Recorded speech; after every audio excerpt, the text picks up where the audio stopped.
El tema del día de hoy es un tema súper importante. El tema de hoy es la iglesia de Jesucristo.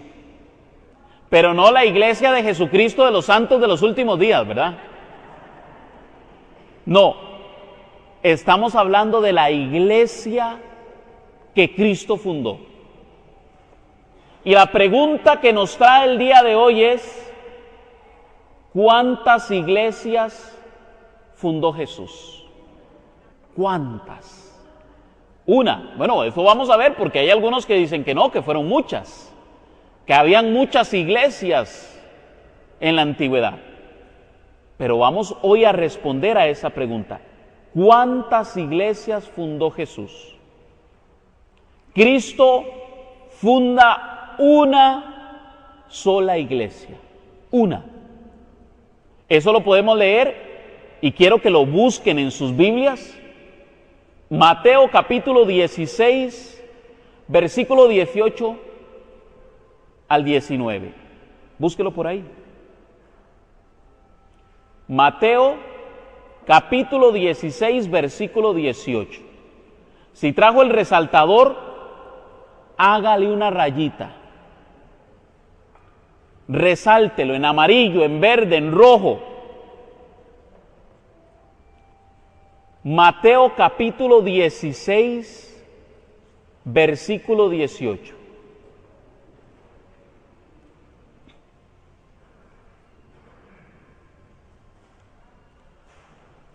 ¿Cuánto lo tienen ya? Amén. ¿De qué montón? Ya son apologistas de crema nata. Vamos a ver. Decimos: y ahora yo te digo que tú eres Pedro, y sobre esta piedra edificaré mi iglesia. Los poderes del infierno jamás la podrán vencer. Palabra de Dios. Algunas traducciones, seguramente la que usted tiene, dice las puertas del Hades o las puertas del mal no la podrán vencer. El texto literalmente dice las puertas del Hades, el infierno, no la podrán vencer. Pero noten lo siguiente: Cristo le está hablando a Pedro y le ha dicho a Pedro: tú eres Pedro y sobre esta piedra edificaré mi iglesia. ¿Cuántas? Edificaré mis iglesias. No. ¿Qué dijo? Mi iglesia. Una. Lo ha dicho en singular, no en plural, singular. Mi iglesia. La iglesia es de Cristo. Cristo deja muy claro que su iglesia va a ser una sola. Por eso él luego dirá también: y habrá un solo rebaño con un solo pastor. Cristo, que es el buen pastor, también ha dejado a un pastor para sus ovejas. Esa iglesia tiene que ser una. Pero ¿cuál es la realidad de hoy en día? Usted cruza la calle y se da cuenta que hay una iglesia no católica, se hacen llamar cristianos, dicen tener la verdad de Cristo, pero no comulgan con la iglesia católica o no comulgan con las demás iglesias no católicas. Podemos ver cerquita aquí varios lugares en donde se congregan. Yo alabo a Dios porque por lo menos están adorando a Dios. Pero extrañamente, cada iglesia es una iglesia distinta. Y el pastor de la esquina no comulga con el otro, no se lleva con el otro, y generalmente hace una que otra predicación en contra del pastor de la esquina. Eso es muy común. Y ni para qué decir allá en los pueblos, peor todavía, ¿verdad? La iglesia de Cristo es una y única, no hay muchas. Algunos nos van a decir: no, pero es que Cuando Juan escribió el Apocalipsis, dice, le escribo a las 7 iglesias. ¿Y cómo es eso? Le está escribiendo a varias iglesias. Entonces, son muchas las iglesias, pero Cristo ha dicho, mi iglesia. ¿Cómo podemos entenderlo? En la Iglesia Católica se entiende. La Iglesia Católica es una sola, pero hay muchas iglesias, es decir, muchas congregaciones que se reúnen. En la Iglesia Católica sí se da eso. Hay algunos grupos no católicos que también sucede eso.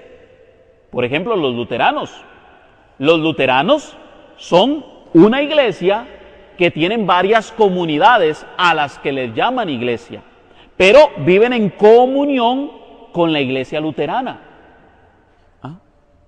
Eso es un signo de unidad. Ahora me preguntaba un hermano cuál era la diferencia entre una iglesia y una secta. Las sectas son justamente lo que más prolifera aquí en Costa Rica. Es una iglesia dirigida por un pastor. El pastor es el que dice lo que se cree, el pastor es el que dirige y el pastor es el que, ¿verdad? Es el que manda, es el que dice qué se va a creer y qué no. En lo que son iglesias, aunque no católicas, pero se reconocen como iglesias, son aquellas que traen una tradición muy antigua. Por ejemplo, los luteranos. Los luteranos son considerados no una secta, sino una iglesia, porque está organizada. Tienen obispos, tienen presbíteros. Lo que pasa es que la gente cree que Martín Lutero era un pentecostal, porque así se lo han pintado a usted, así se lo han pintado a los hermanos no católicos. Pero Martín Lutero de pentecostal no tiene nada. Martín Lutero hacía una misa, literalmente. Si usted va a una reunión luterana, va a ver que hay una liturgia, es decir, un orden a la hora de impartir sus cultos. Claro, tienen diferentes creencias, pero a eso los consideramos todavía iglesias, que sí se han apartado de la Iglesia Católica, pero no son sectarias. Es muy diferente. Las sectas son todavía más peligrosas que estos grupos.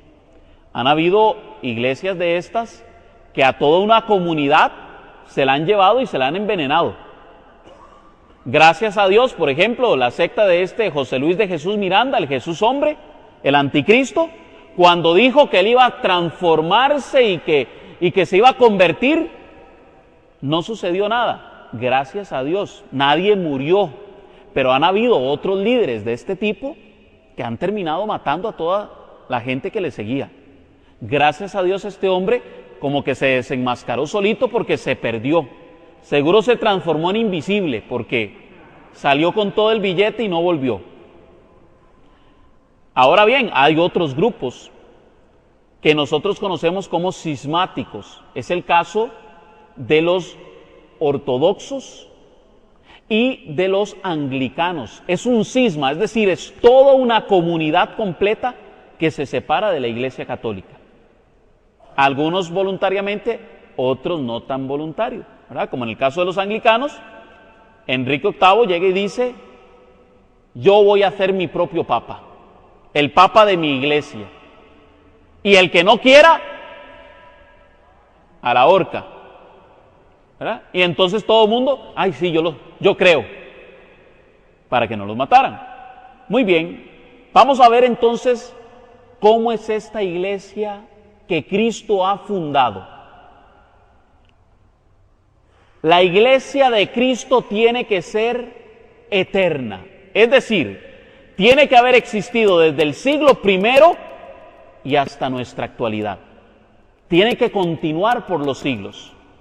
¿Dónde dice eso? Mateo, capítulo 28, versículo 18 al 20. Mateo 28, 18 al 20. Jesús se acercó a ellos y les habló así: me ha sido dado todo poder en el cielo y en la tierra. Id pues y hacer discípulos a todas las gentes, bautizándolas en el nombre del Padre y del Hijo y del Espíritu Santo, y enseñándoles a guardar todo lo que yo os he mandado. Y he aquí que yo estoy con vosotros todos los días hasta el fin del mundo. Palabra de Dios. ¿Cuántos días? Todos los días. Cuando yo no era católico, leí un libro que se llamaba Buenos días Espíritu Santo, de Benny Hinn, ¿verdad? Benny Hinn es este famoso televangelista que sale en este canal, no me acuerdo ahora, Enlace, en Enlace, que anda botando a todo mundo con el soplo ahí, pelo canoso, una palomita aquí, y usa cuello clerical. No, si ustedes se fijan, él quiere como imitar un cierto uniforme eclesial, porque él sabe, y así lo dice en su libro. Yo recuerdo que cuando yo lo leí, yo no era católico. Él llega y dice, la iglesia que Cristo fundó es la iglesia católica. Yo recuerdo que yo cuando vi eso, yo dije, no lo puedo creer. ¿Qué le pasa? Ya en las nuevas ediciones del libro parece que quitaron el texto. Yo lo leí hace muchos años. Pero cuando yo lo leo, yo digo, ¿pero qué pasa aquí? ¿Cómo va a decir que la iglesia católica es la iglesia de Cristo? La iglesia que Cristo fundó, si para mí en ese momento era la gran ramera. Pero, ahí viene el pero se desvió, se corrompió. Los emperadores romanos adoptaron el cristianismo y la corrompieron y cambiaron su enseñanza. Yo recuerdo que yo dije, ¡ay, qué dicha! Con razón me caen tan mal los católicos. Pero hubo un problema. Cuando yo leí estos dos textos, tanto Mateo 28, 18, como Mateo 16, 18, número 1, Cristo dice que ni las puertas del infierno prevalecerán contra su iglesia. Y número 2, Cristo va a estar con su iglesia todos los días hasta el fin del mundo. ¿Ya se acabó el mundo? No, ¿verdad que no? Entonces, si la iglesia que Cristo fundó es la iglesia católica, una de dos: o Benny Hinn tiene la razón y la iglesia se desvió, y por lo tanto Cristo es un mentiroso. Porque si Cristo le promete a su iglesia que ni el infierno ni los poderes espirituales más fuertes de este mundo iban a poder contra ella, y aún así la vencieron, entonces Cristo sería un mentiroso. O la segunda opción, Cristo ha cumplido su promesa y ha estado todos los días con la iglesia que Él fundó, con la iglesia católica. Amén. Bueno, Cristo ha estado siempre con su iglesia. Yo recuerdo que esto para mí fue muy esclarecedor, porque yo dije, si esta es la iglesia de Cristo y es a la que le ha dado la autoridad, entonces tiene que ser la misma iglesia. No puede haber cambiado. Hay otros que le van a decir a usted que no, que es que antes de los emperadores ya se había corrompido. Desde los apóstoles sucede lo mismo. Si la iglesia se corrompió desde los apóstoles, lo que Cristo prometió no se cumplió. Y Cristo no es hijo de hombre para que mienta, dice la Escritura. Cristo no ha mentido. Cristo ha cumplido su promesa y ha permanecido con esta iglesia, que si bien es cierto, ha tenido sus tropiezos, aún así Cristo ha permanecido con esta iglesia. ¿Han habido problemas en la Iglesia Católica? Claro que sí, pero Cristo permanece con ella porque es su esposa. Y Él es un esposo fiel. Cristo no va a abandonar a su iglesia solo porque a alguien se le ocurrió decir que la abandonó. ¿Es que acaso se vale que yo diga, es que allá hay otras iglesias que son más bonitas?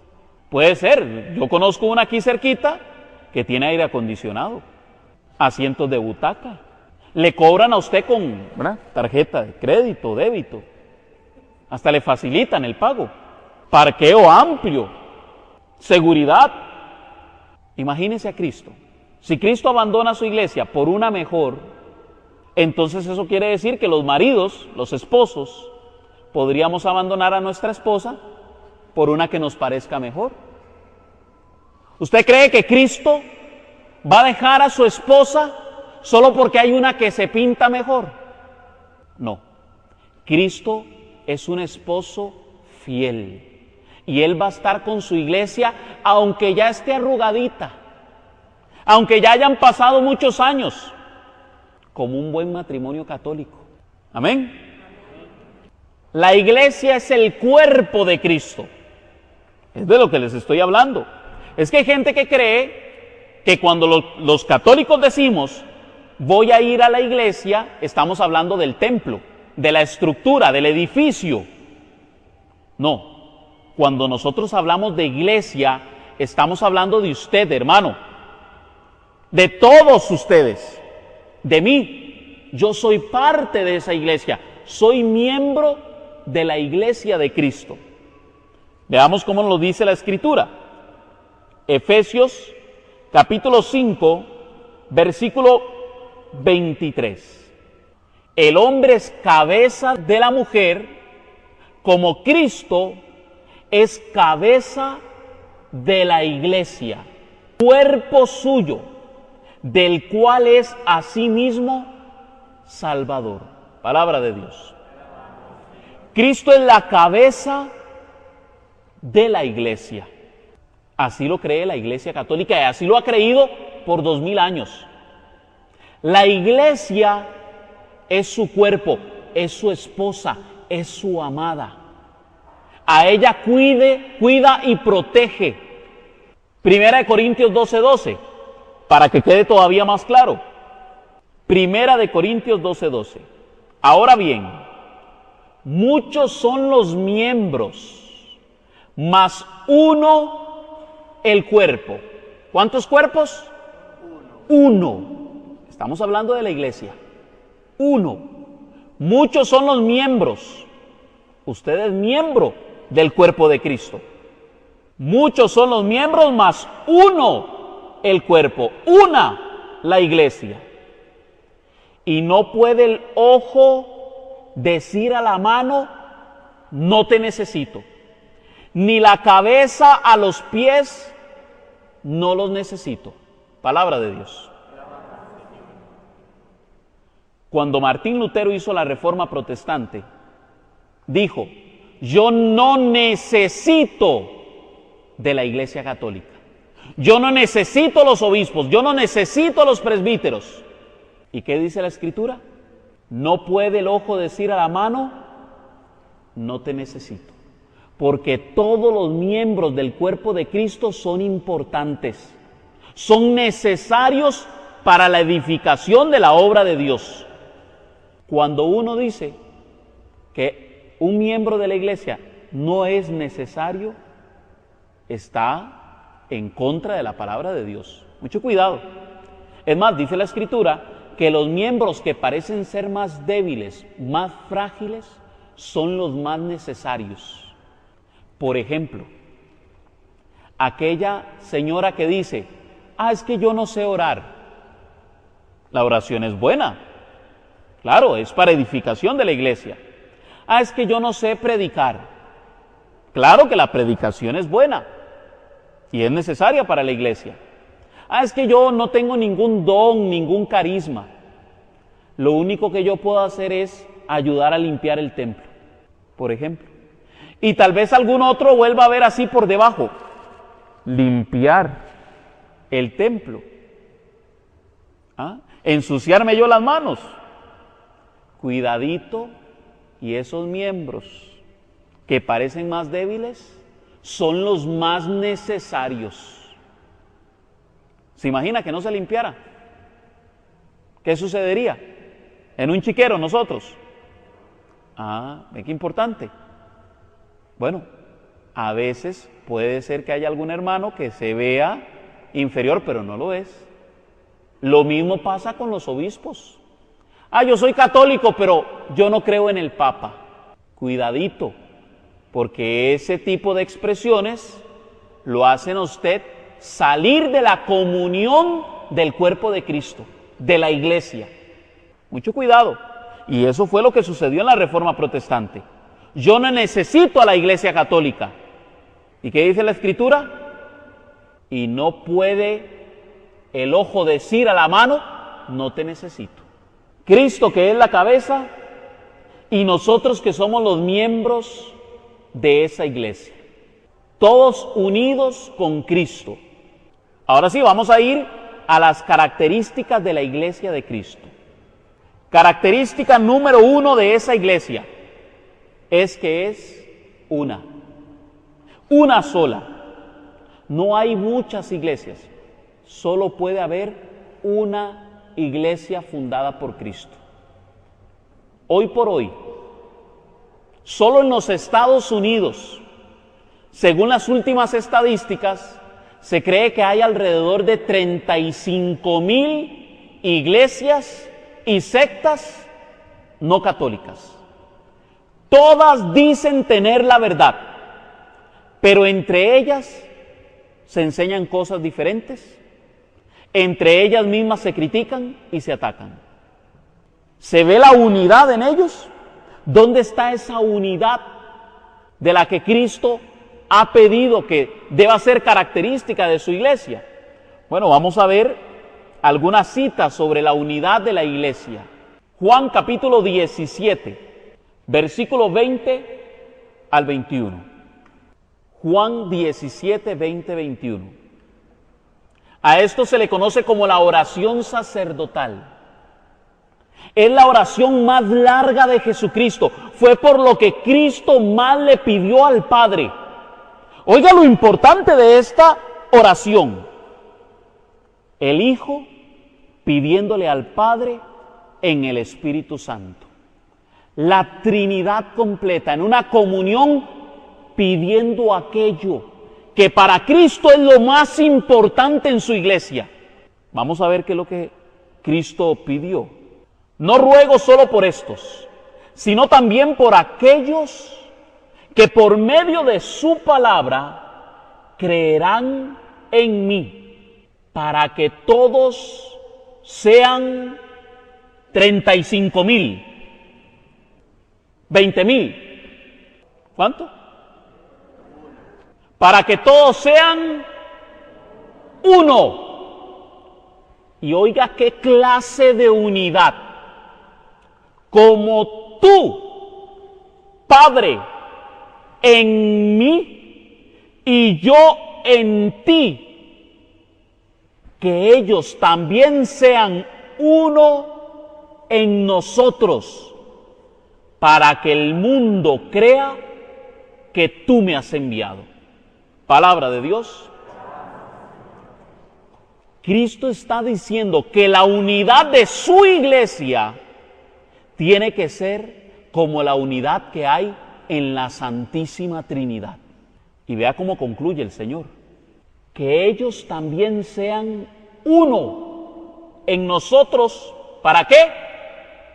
Para que el mundo crea que tú me has enviado.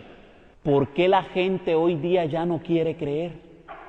Cuando yo no era católico, yo recuerdo que yo decía, no era católico ni evangélico, cuando andaba en las cosas del mundo, yo decía, ¿qué? ¿Ir yo a una iglesia católica con esos curas, homosexuales, pedófilos? Eso era lo que yo pensaba. Irme con un pastor, ese poco de ladrones, mentirosos.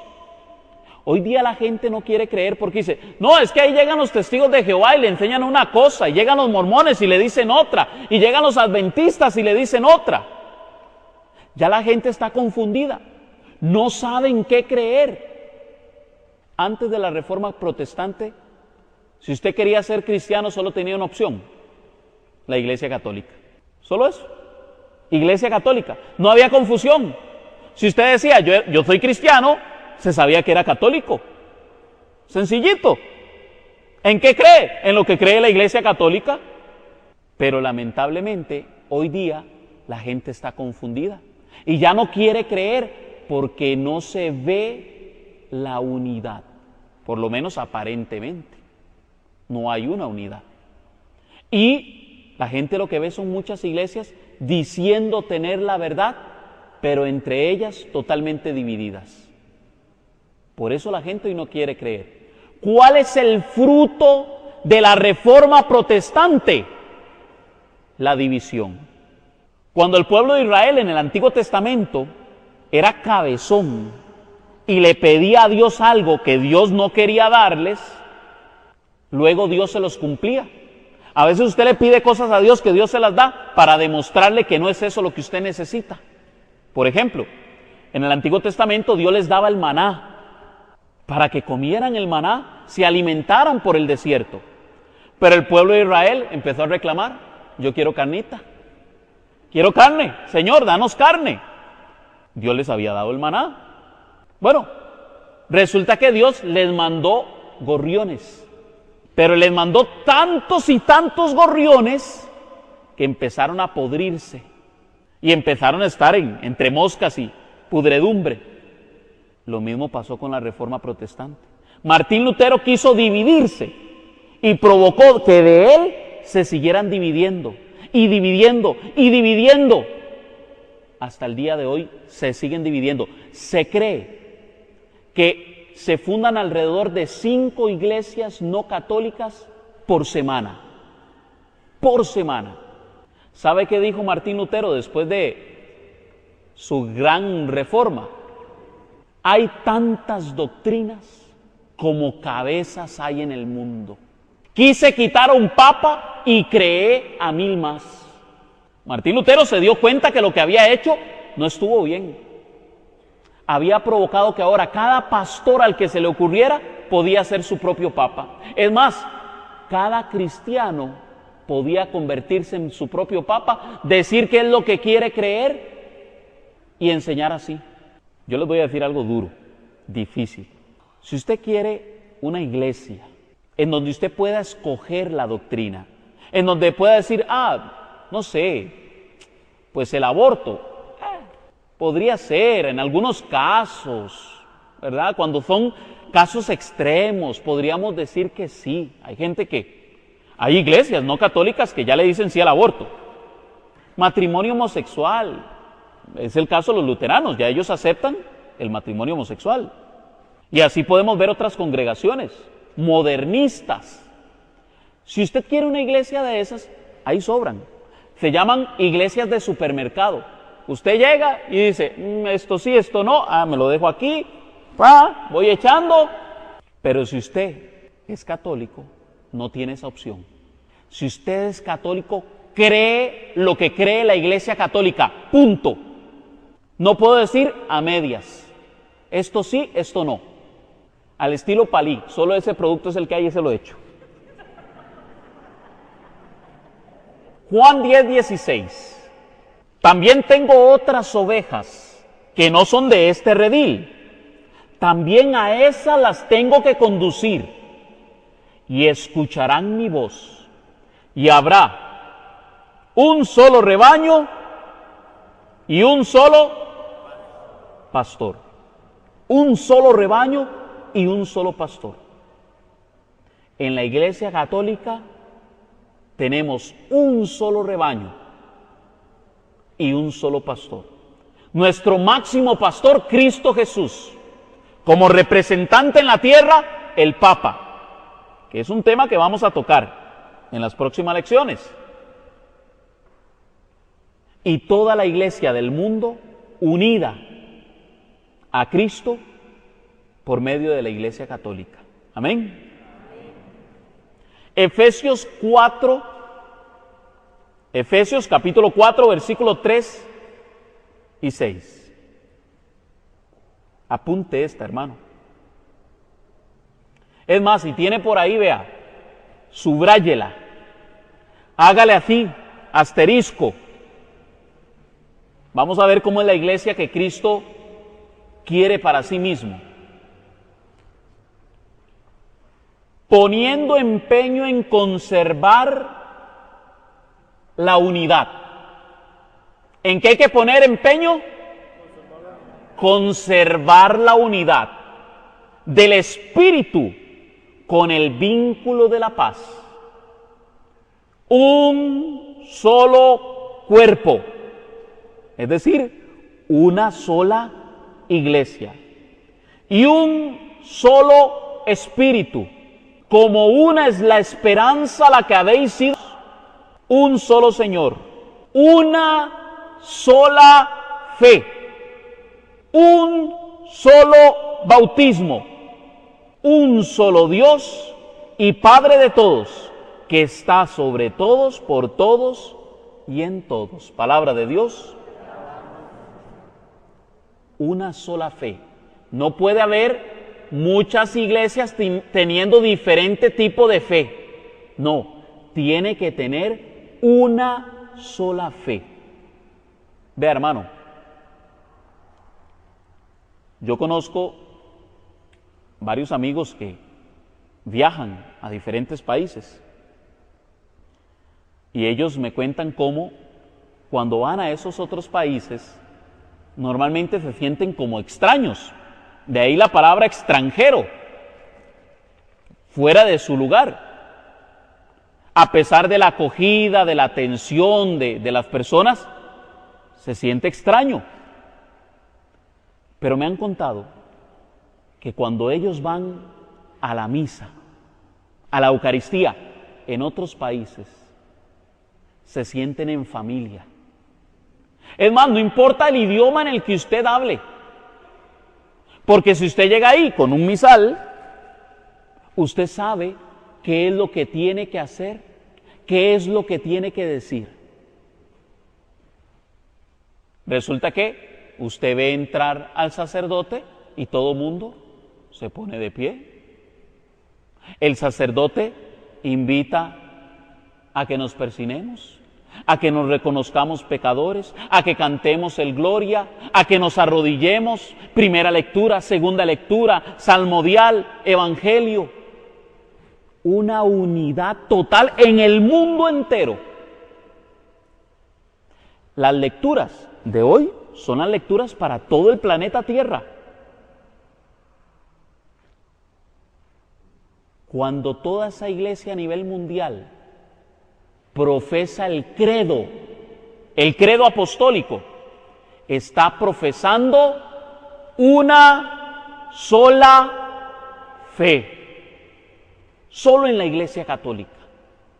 Cuando usted dice creo, se está uniendo a lo que cree toda la Iglesia.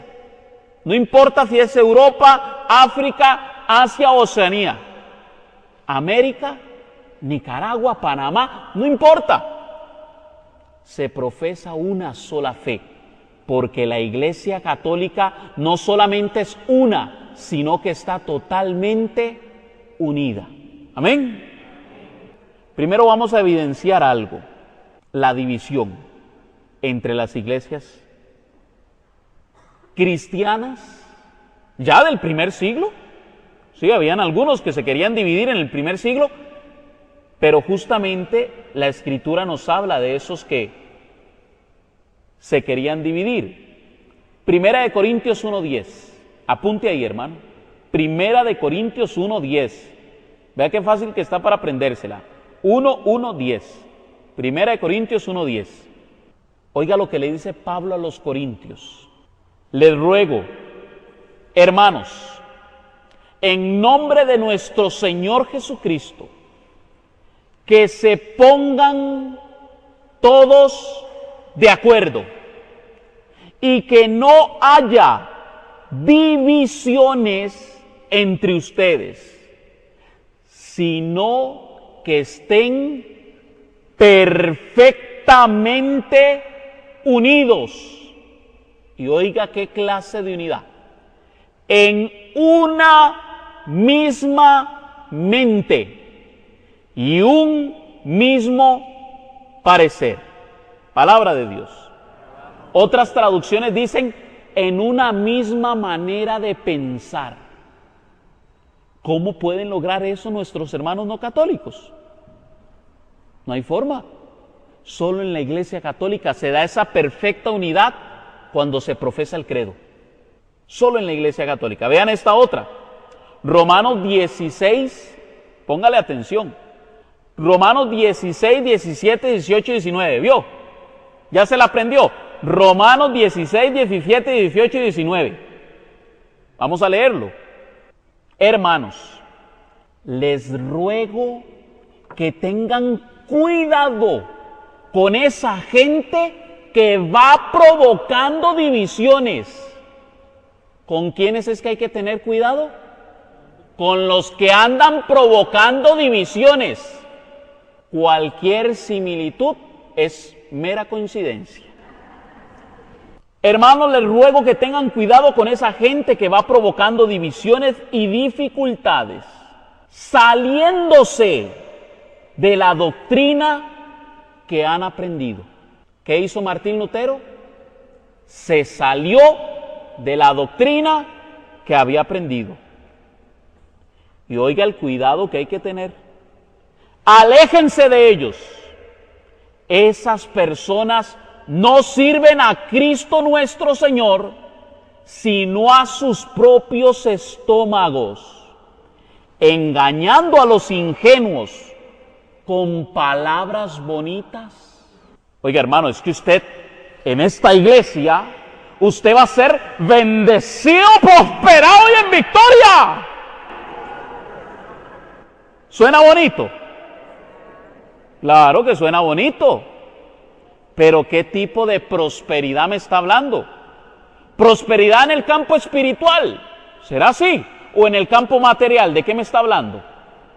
¿Bendecido con cosas de este mundo? ¿O bendecido porque Dios ha derramado su bendición sobre mí? ¿En victoria porque Cristo ya venció por mí? ¿O porque quiero ser importante en este mundo? Cuidadito. Hay gente que sabe endulzarle el oído a los creyentes para atraerlos hacia sí, engañando a los ingenuos con palabras bonitas y piadosas. Todos saben que ustedes están muy abiertos a la fe, y eso me alegra, pero quiero que sean ingeniosos para el bien y firmes contra el mal. Palabra de Dios. ¿Por qué es que el católico es tan fácil de convencer? Porque está abierto a la fe. Desde niño le han enseñado la fe, desde niño le enseñan la palabra de Dios, le enseñan a amar a Dios, a Cristo. Entonces llega cualquier hermano con palabras muy bonitas y lo saca de la Iglesia Católica, porque está abierto a la fe.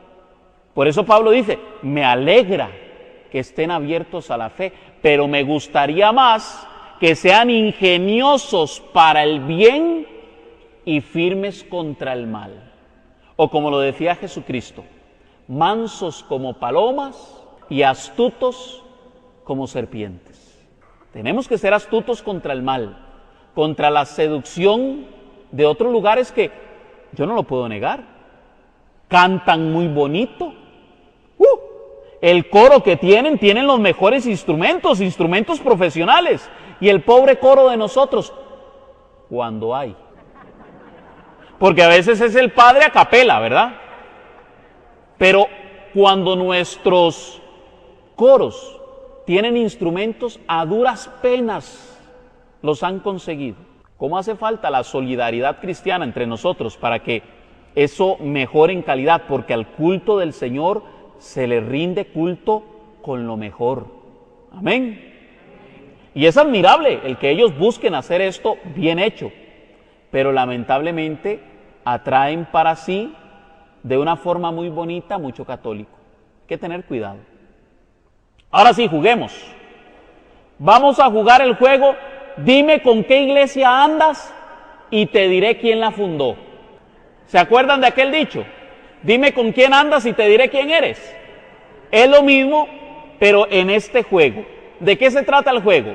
Vean, yo voy a poner aquí un cuadro en donde dice nombre, y luego viene el nombre de la iglesia, y luego el año y quién la fundó.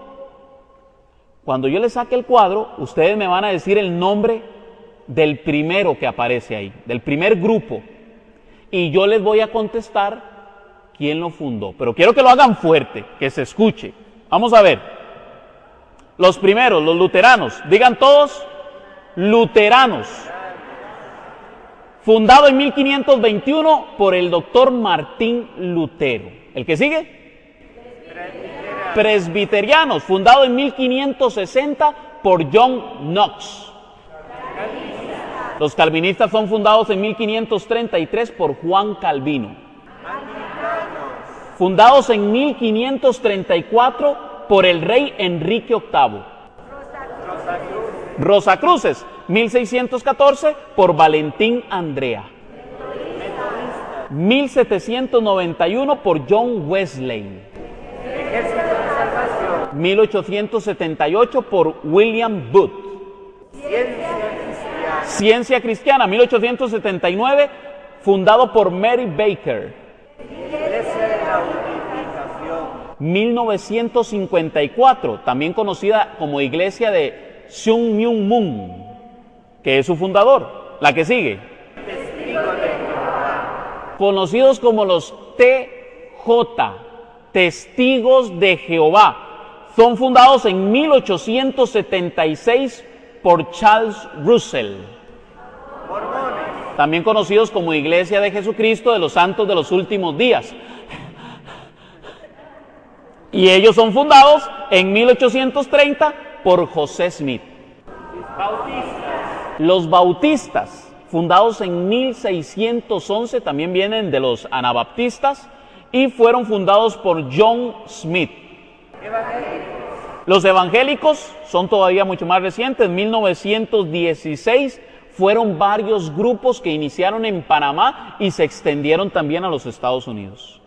¿Sabadistas o adventistas? Esos son los famosos adventistas del séptimo día. Fueron fundados en 1863 por Helen Gold White y por William Miller. 1926, fundado por Joaquín Arón en México. Los pentecostales, lo que hablábamos la semana pasada, fundados en 1901 aproximadamente en los Estados Unidos. Fueron varios grupos, fue un movimiento que se fue extendiendo en carpas en varios lugares. Esos son de los más modernos, son estos que también se hacen llamar pentecostales, pero que están como enfocados en la oración hacia el Espíritu Santo, fundados por Edir Macedo en 1970. Ahora bien, la última, porque han habido muchos otros grupos. Yo le propongo algo. Dígame el nombre de la iglesia que usted quiera, la que usted quiera, que yo le voy a poder decir el año en que fueron fundados y quién fue su fundador. La única iglesia que podemos decir nace en el año 30 y 33, y así consta en todas las enciclopedias del mundo, es la Iglesia Católica, fundada por Jesucristo nuestro Señor. Amén. Solo la Iglesia Católica puede decir que viene del siglo I. Solo los cristianos del siglo I se confesaban a sí mismos católicos. ¡Qué belleza! Y eso lo vamos a ver hoy. Aquí no nos estamos metiendo con otras religiones porque estamos en Respuestas 1. Recuerden que tienen el posgrado a fin de semestre 1.5. En el 2 analizamos lo que son otras religiones, ¿verdad? Musulmanes y otros demás, ¿verdad? Ahorita estamos nada más con los que son cristianos. Otra característica de la Iglesia de Cristo es que la Iglesia es santa. ¿Cómo es eso posible si nosotros somos un montón de pecadores? ¿Cómo es que la iglesia es santa? Bueno, vamos a verlo primero desde la Escritura. Efesios 5, 23, 24. Oiga lo que dice. Mujeres,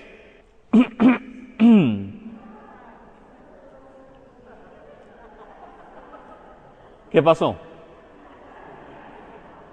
El hombre es cabeza. Ya me dio risa. Es que me hicieron ojos.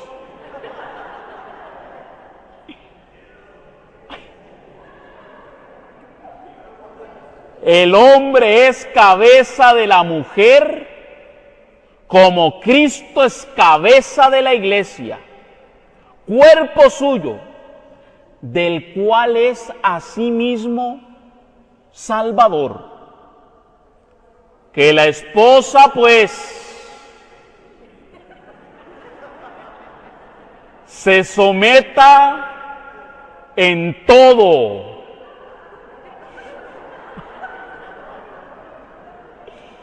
a su marido.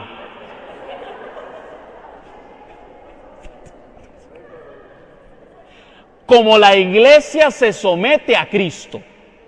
Seguimos leyendo. ¡Ay, maridos! ¿Qué creyeron? ¿Que se iban a salir sin? Maridos, amen a sus esposas como Cristo amó a su iglesia y se entregó a sí mismo por ella. Así es que ustedes creyeron que se me iba a salir el machito, ¿verdad? Machista, ya estaban diciendo más de una, machista. No, es que, ¿qué esposa no se va a someter a un esposo que la ame como Cristo amó a su iglesia, que entregó toda su vida por ella? Cualquier mujer, por supuesto. Ahí no hay machismo, el evangelio no es machista. Pero noten lo que sigue diciendo.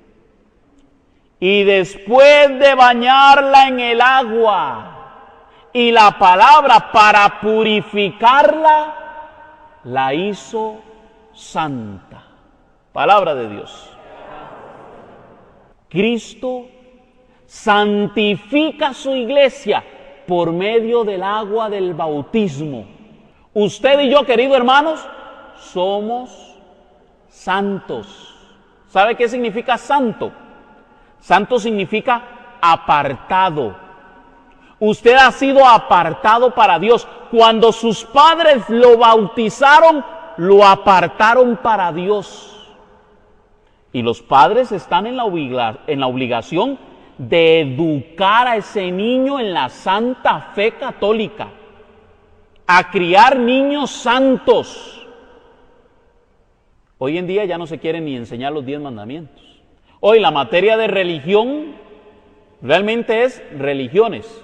Son muy poquitas. Gracias a Dios todavía hay las catequistas que están dando educación religiosa en escuelas y colegios. Pero la mayoría hoy día ni siquiera los mandan a que lleven esa materia. Y lo que se está enseñando en algunos casos no es ni siquiera la fe católica. En Estados Unidos está prohibido que se enseñe no matarás. Y se sorprenden cuando aparece un joven con una metralleta en la escuela y empieza taca, taca, taca, taca. Se sorprenden. ¿De qué se tienen que sorprender si nadie le ha enseñado que eso es malo? Al contrario, pasa aquí, vea, matando gente con el videojuego, en el cine viendo cómo se matan entre ellos, o el periódico, las noticias amarillistas que lo único que quieren exponer es sangre. Nosotros como católicos estamos llamados a educar a nuestros hijos como católicos y enseñarles cuáles son los mandamientos de Dios, los mandamientos de la iglesia, para que seamos una iglesia santa. Ahora bien, lo que nos van a decir, no hombre, si es que los católicos son un montón de pecadores, ¿qué van a ver ahí santos? Es que como decía un anuncio en el Facebook, dice, soy cristiano, no perfecto, estoy en construcción. Yo le pondría, estoy en construcción a la santidad. ¿Por qué? Porque estamos en un camino de salvación. Eso es lo que nos propone la iglesia. Nosotros tenemos que ir creciendo en santidad. Cristo nos ha pedido, sean santos como mi Padre Celestial es santo. Ser santos. Ahora bien, significa que no nos podemos equivocar. Un momentito, usted fue apartado para Dios, pero no fue librado de las tentaciones. Por eso Cristo en el Padre Nuestro dice, líbranos de la tentación, ¿no? ¿Qué dice? ¿Cómo dice? ¿Cómo? Líbranos de todo mal y no nos dejes caer en la tentación. Oiga, ¿por qué Cristo no dijo, líbranos de la tentación? Porque sabía que las tentaciones iban a continuar. Dice, no nos dejes caer en tentación. Sí, puede ser que usted se tropiece, puede ser que caiga. ¿Dónde está la diferencia? En que usted se tiene que levantar de nuevo, pedirle perdón a Dios con arrepentimiento y Dios se lo va a reconocer. Ahora bien, tiene que buscar los sacramentos. Aquí se menciona que Cristo santifica a su iglesia por las aguas del bautismo, pero también por la confesión, también por la comunión. Ahora bien, hay una historia que dice que cuando Napoleón tenía preso al Papa, ¿sabían eso? ¿No lo sabían? El Papa estuvo preso por Napoleón, ¿sí no lo sabían? ¿Se lo contaron cuando usted fue a la escuela, en historia? No se los contaron. No, es que cada vez que ha habido persecución contra la iglesia, eso no lo cuentan en la historia, es algo extraño. Sí, porque usted ve los problemas que hubo en España contra la iglesia, los problemas que hubo en México contra la iglesia, aquí no se dio tanto, sin embargo, se van olvidando. Y en Francia, bueno, Napoleón captura al Papa y le manda a decir, yo voy a destruir a la Iglesia Católica. Y el Papa le mandó a decir, ni nosotros la hemos destruido con nuestros pecados, mucho menos tú, Napoleón, porque la Iglesia es invencible, va a estar todos los días con Cristo, a pesar de nuestros errores, a pesar de nuestras flaquezas. Cristo nos va a ayudar para que en este camino de salvación nos santifiquemos para llegar al cielo. Amén. Efesios 5:27. Pues quería darse a sí mismo una iglesia radiante, sin mancha ni arruga, ni nada parecido, sino santa e inmaculada. Palabra de Dios. La iglesia es santa e inmaculada. Otra característica de la iglesia es católica. Vamos rápidamente. Marcos 16:15. Oiga lo que dice. Vayan por todo el mundo y anuncien la buena nueva a toda la creación. Vamos a ver otro versículo. Mateo 28:19. Vayan y bauticen a todas las gentes en el nombre del Padre, del Hijo y del Espíritu Santo. Noten que se le manda a todas las naciones, a toda la creación, a llevar el Evangelio, la buena nueva. ¿Qué significa la palabra católico? Católico significa universal. También se puede traducir como plenitud. Es decir, de todo el mundo, de todos los tiempos, de todas las naciones y de todas las gentes. Si la Reforma Protestante fue hasta 1517, ¿cómo pudieron ir los luteranos antes de eso? ¿Pudieron ir a todas las gentes antes de los luteranos? ¿Antes de la Reforma? No pudieron. Vea cómo lo dice Efesios 1, 21 y 23. ¿Cómo es la iglesia de Cristo?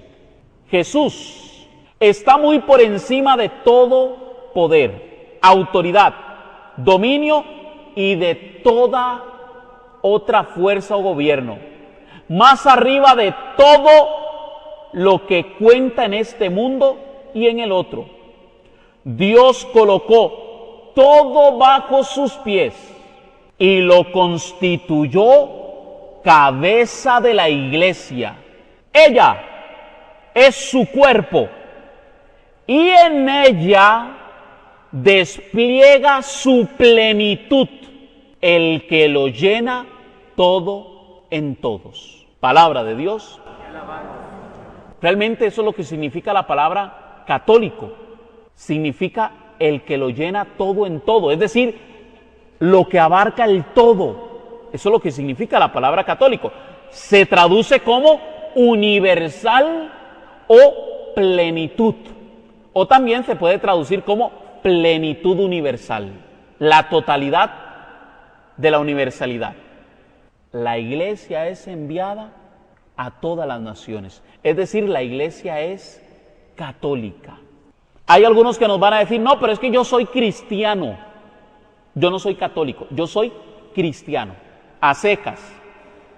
Ah, ¿usted es evangélico? No, yo soy cristiano, porque así lo dice la Biblia. La Biblia dice que los primeros creyentes eran cristianos.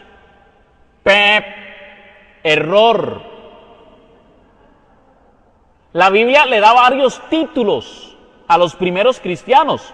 Un ejemplo de eso lo vemos en la Sagrada Escritura, en Hechos capítulo 24, versículo 5, que dice lo siguiente: nos consta que este hombre es peor que la peste, crea divisiones entre los judíos de todo el mundo y es un dirigente de la secta de los nazarenos. A los cristianos primero se les llamó los nazarenos, los galileos, los del camino, porque no tenían un nombre propio al que se hubieran adjudicado. Es más, el nombre cristiano ni siquiera es un nombre, fue un apodo. Eso está en Hechos capítulo 11, versículo 25 y 26. Dice así: Bernabé salió para Tarso en busca de Saulo y apenas lo encontró, lo llevó a Antioquía. En esta iglesia trabajaron juntos durante un año entero, instruyendo a muchísima gente. Y fue en Antioquía donde los discípulos por primera vez recibieron el nombre de cristianos. Palabra de Dios. Eso se dio alrededor del año 52. Es decir, Cristo muere alrededor del 33 y resucita. Amén.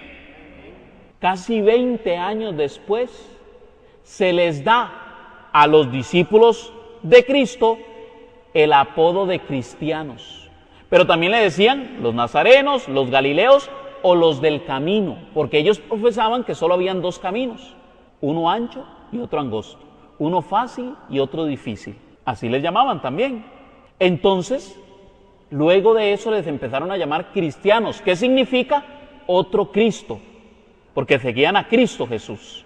Amén. Ahora bien, resulta que uno de esos discípulos, contemporáneo de los apóstoles, se llamaba San Ignacio de Antioquía.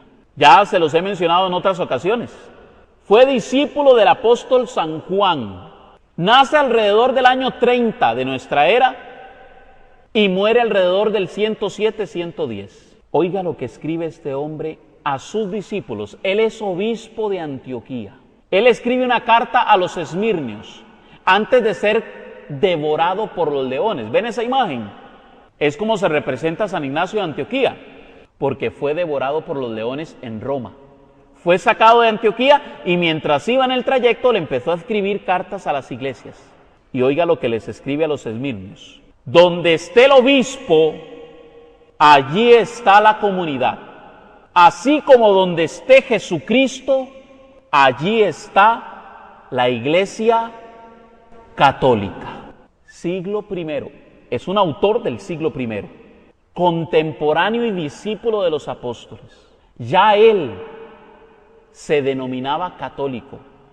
Varios de los que murieron con él en ese tiempo, antes de morir, les decían: nieguen su fe. ellos abrían los brazos en forma de cruz, diciendo: mi nombre es cristiano y mi apellido católico. ¿Vean qué maravilloso? Los cristianos de los primeros siglos, los que fueron después de los apóstoles, los sucesores de los apóstoles, ya se llamaban a sí mismos católicos. Ahora va a llegar alguien y le va a decir: bueno, enséñeme en la Biblia la palabra católico. Dígale, está en la misma parte en donde aparece la palabra Biblia y donde aparece la palabra Trinidad. Es decir, no está en la Biblia. ¿Usted cree en la Biblia? Sí, dígame dónde está la palabra Biblia. ¿Usted cree en la Trinidad? Sí, bueno, dígame dónde está en la Biblia la palabra Trinidad. No están, porque fueron nombres que se les dio posteriormente a la Sagrada Escritura y al Padre, al Hijo y al Espíritu Santo, lo mismo que a la Iglesia. Se le dio un nombre posteriormente. ¿Para qué? Para identificarse como una única iglesia. Porque sí, habían algunos cristianos que se estaban empezando a apartar de la iglesia. Y la iglesia, para dejar claro qué tipo de iglesia era ella, se define como católica. Otra pregunta. Hay gente que nos va a decir a nosotros: es que la iglesia somos todos, de una forma muy romántica. Es que la iglesia no es el Vaticano. La iglesia no son los obispos, no son los presbíteros. La iglesia somos todos. Sí, es cierto. Usted es iglesia, es miembro de la iglesia, es parte de la iglesia. Pero veamos entonces qué nos dice la Escritura. Alguno le va a decir a usted, citándole Mateo 18:20, es que donde 2 o 3 estén reunidos, allí está Cristo en medio de nosotros. ¿Ve? Ya eso es una iglesia. 2 o 3 ya son iglesia. Ciertamente, son miembros de la iglesia. Pero el problemita aquí es que es un texto fuera de contexto. ¿Y qué pasa con los textos fuera de contexto? Nos llevan un pretexto. Vayamos al contexto de lo que Cristo está diciendo en Mateo 18. Ahora desde los versos 15 y 16. Dice así: si tu hermano ha pecado, vete a hablar con él a solas para reprochárselo. Si te escucha, has ganado a tu hermano. Si no te escucha, toma contigo 1 o 2 personas más, de modo que el caso se decida por la palabra de 2 o 3 testigos. Donde 2 o 3 estén reunidos, allí estaré yo. Sigamos leyendo. Si se niega a escucharlos, informa a la asamblea. Si tampoco escucha a la iglesia, considéralo como un pagano o un publicano. ¿Sabe cómo concluye este texto? Oiga, primero está diciendo que la autoridad no es donde 2 o 3 estén reunidos. No se trata de que, ya yo soy iglesia, ya yo puedo decir qué se enseña, qué se cree. Si no hace caso, llévalo a la iglesia. Y si no escucha a la iglesia, trátalo como pagano o publicano. Está hablando de excomunión. ¿Qué iglesia ha profesado excomunión? La Iglesia Católica. Una iglesia con autoridad. No es solo 2 o 3 donde estén reunidos. No es un grupito de personas que decide. Es la iglesia jerárquica. Es decir, ¿la iglesia somos todos? Sí. Pero la autoridad es apostólica. ¿Cómo sabemos que es apostólica? Porque Jesús le está hablando a los apóstoles. Y vea lo que le dice en el versículo 18. Mateo 18:18. Dice así: yo os aseguro, todo lo que aten en la tierra quedará atado en el cielo, y todo lo que desaten en la tierra quedará desatado en el cielo. Palabra de Dios. Les está diciendo a los apóstoles: ustedes tienen la autoridad para corregir, para enseñar, para revelar en esta tierra los asuntos del cielo. ¿Ven cómo un texto fuera de contexto nos lleva a un pretexto? Seguimos leyendo. Efesios 2:20. Edificados sobre el cimiento de los apóstoles y profetas, siendo la piedra angular Cristo mismo, en quien toda edificación bien trabada se eleva hasta formar un templo. Palabra de Dios. Edificados sobre el cimiento de los apóstoles. La iglesia es apostólica. Y otra muy bonita es Apocalipsis 21:14. Y el muro de la ciudad tenía 12 fundamentos, y en ellos los nombres de los 12 apóstoles del Cordero. Palabra de Dios. La iglesia es de fundamento apostólica. Les he dicho ya varias características. ¿Cuáles han sido? La iglesia es una, santa, católica y apostólica. ¿A dónde decimos nosotros eso? En el credo de la iglesia. La iglesia no se llama católica, ¿no? La palabra católico dentro de la iglesia es una característica de la iglesia. Así como que es una y que es santa, otra de sus características es que es católica y es apostólica. Es universal y se rige por los apóstoles. Amén.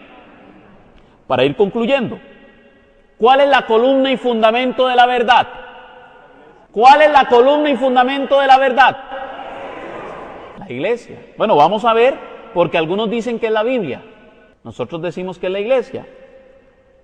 Primera de Timoteo 3:15. Pero si tardo, para que sepas cómo hay que portarse en la casa de Dios, que es la iglesia del Dios vivo, columna y fundamento de la verdad. Palabra de Dios.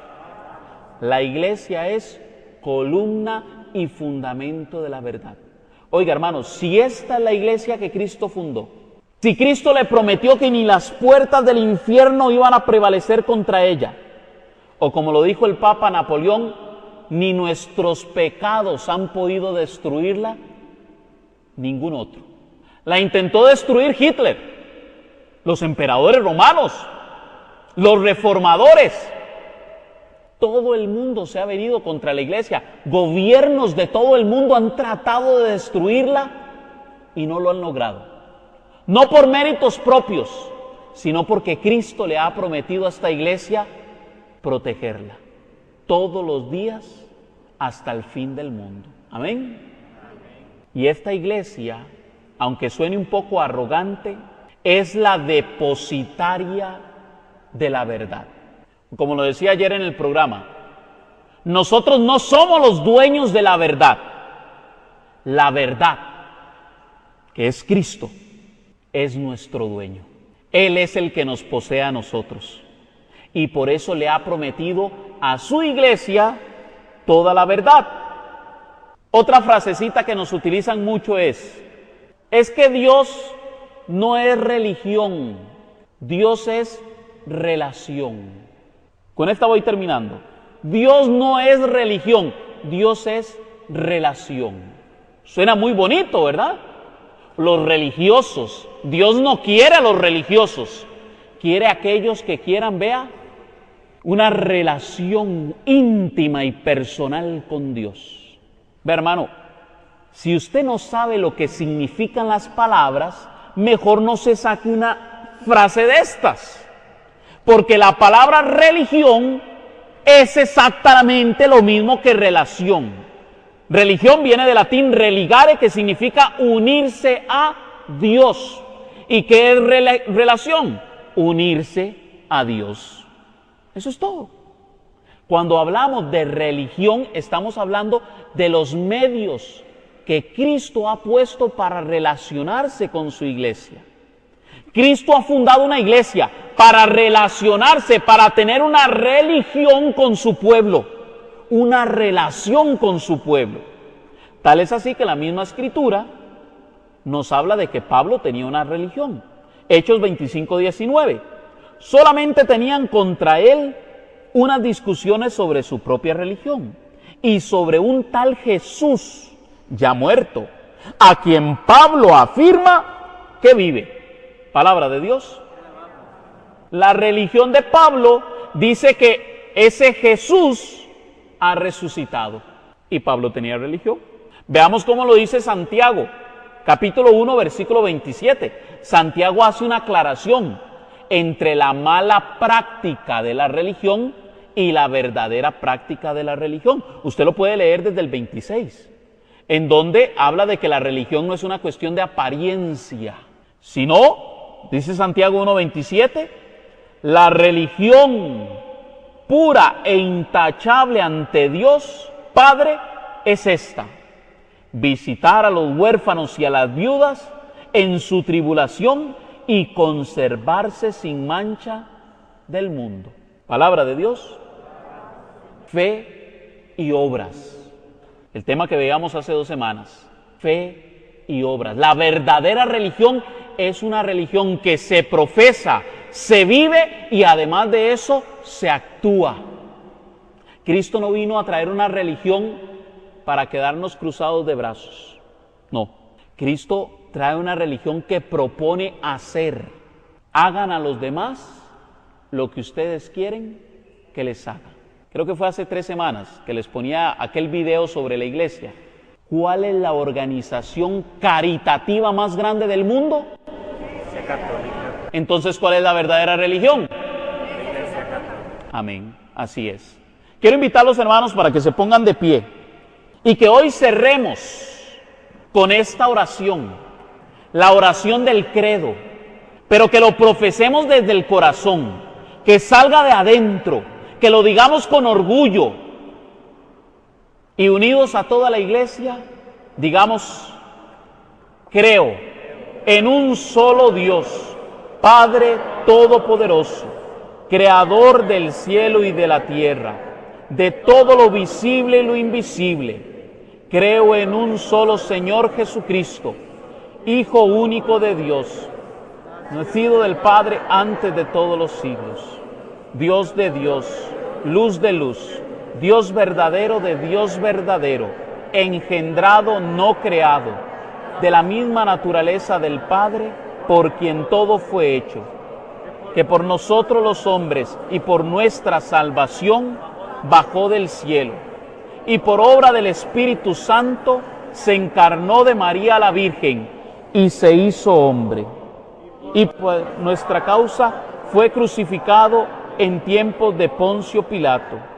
Padeció y fue sepultado, y resucitó al tercer día según las Escrituras, y subió al cielo, y está sentado a la derecha del Padre, y de nuevo vendrá con gloria para juzgar a vivos y muertos, y su reino no tendrá fin.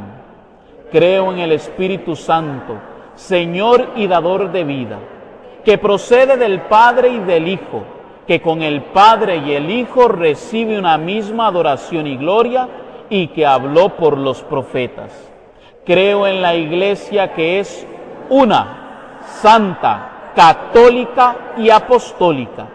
Confieso que hay un solo bautismo para el perdón de los pecados.